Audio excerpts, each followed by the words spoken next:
வயோதிபர்களை பொறுத்தவரையில் இருசாரார் இருக்கலாம். சில வயோதிபர்கள் நோன்பை பிடிப்பதற்கு திராணி உள்ளவர்கள், சக்தி உள்ளவர்களாக காணப்படக்கூடியவர்கள். அவர்கள் கட்டாயமாக நோன்பை பிடிக்க வேண்டும். இதே நேரத்தில் சில வயோதிபர்கள் இருப்பார்கள், அவர்களுக்கு நோன்பை தொடர முடியாத, பிடிக்க முடியாத நிலைமைகள் இருக்கலாம். அப்படிப்பட்டவர்கள்.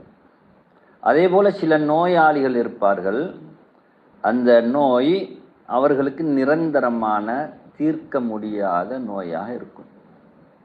அவர்கள் அதோடு தொடர்ந்து நோன்பு பிடிப்பதென்பது அவர்களுக்கு கஷ்டமான காரியமாக இருக்கும். இப்படிப்பட்டவர்கள் நோன்பை விடுவதற்கு அனுமதிக்கப்படுகிறார்கள்.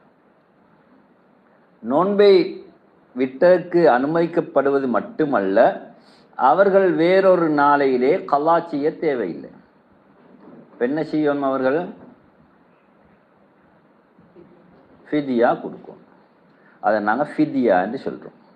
ஃபிதியா என்று சொன்னால் உணவளிப்பது. அது எப்படி உணவளிப்பது என்று சொல்லக்கூடிய நேரத்தில், ஒன்றோ அவர்கள் உணவை சமைத்து ஒரு மிஸ்கீனுக்கு, ஒரு நோன்புக்கு ஒரு மிஸ்கீன் என்ற அடிப்படையிலே அவர்கள் சமைத்து கொடுக்கலாம்.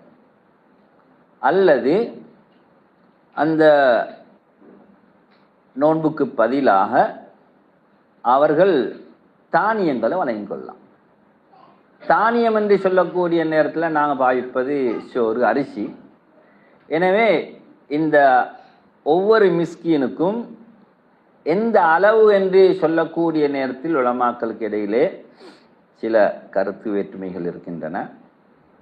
அது 2 முத்துகள் கொடுக்கணுமா அல்லது ஒரு முத்து கொடுத்தால் போதுமா என்ற கருத்து வேற்றுமைகள் இருக்கின்றன.